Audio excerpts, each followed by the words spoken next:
I'm Dr. Ohri with Innovative Care Medicine in Corona, California. Flu season is approaching, and today I'd like to talk to you about the extra importance of getting a flu shot during the COVID-19 pandemic. First, let's address influenza. What is it and how serious can it be? Influenza is a contagious respiratory illness that causes hundreds of thousands of hospitalizations each year. One of the major complications is pneumonia, which can lead to death. During the 2019 and 2020 flu season, it's estimated that only 48% of US adults were vaccinated.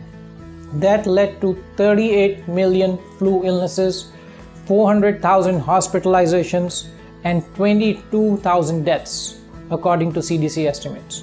The flu is contagious and it spreads from person to person, often through the air.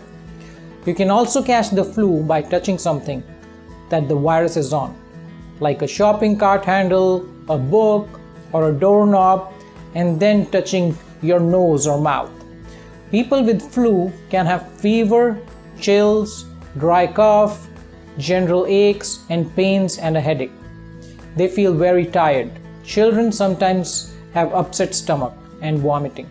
If you have the flu, you may be able to spread it to someone else before you know you're sick. And you're most contagious 3 to 4 days after the illness begins. Anyone can get the flu. The flu is most common in children and also most easily spread by them. Some people are at high risk of developing serious flu-related complications if they are sick. This includes people 65 and older, people of any age with asthma, diabetes, or heart disease, pregnant women, and children younger than 5 years. It takes about 2 weeks after vaccination for antibodies that protect against the flu to develop in the body. So it's important to get your flu shot before the flu season is in full force. The CDC recommends that the vaccine is for everyone age 6 and up.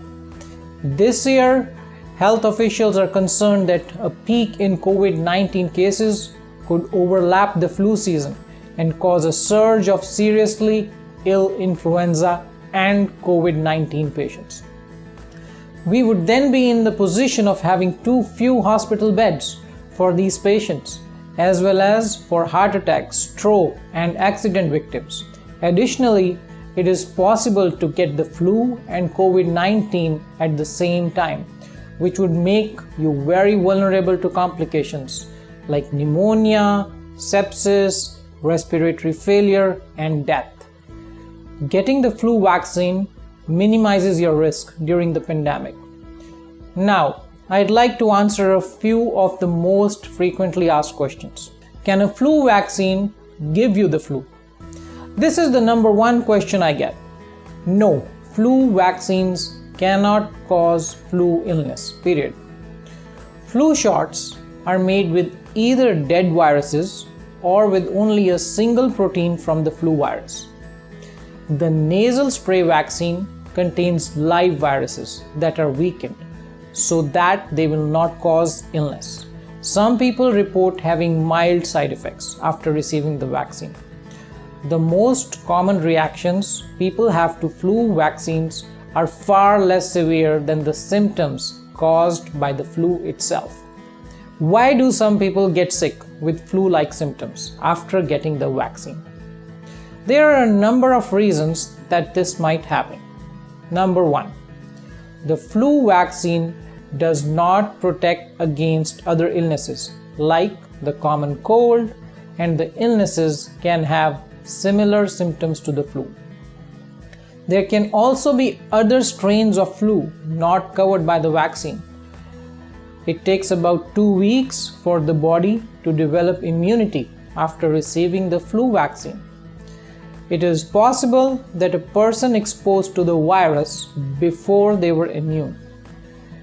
And lastly, the vaccine can vary in effectiveness each year. However, studies have shown that in people who are vaccinated but still get the flu, the vaccination reduces the severity of illnesses hospitalizations, and deaths. Will the flu shot protect me from coronavirus? No, it won't. But it will reduce your risk from flu and it will help protect others from contracting the illness. And lastly, what can I do to prevent the flu? The good news is that we have all had plenty of practice for this in the last several months. Continue to use these important strategies. Wear a mask in public. Practice physical distancing. Stay home if you're sick. Cover your mouth and nose when you cough or sneeze. Wash your hands. Avoid touching your eyes, nose, and mouth. And practice other good habits like building your immunity through healthy lifestyle choices and good nutrition. At the end of the day, the best thing you can do to avoid the flu is to get a flu shot. Medical providers throughout our community are offering shots now. You can search vaccinefinder.org for all the locations near you. Thank you for taking the time to learn more about the importance of getting a flu vaccination. I am Dr. Sameer Ohri and I wish you a good health.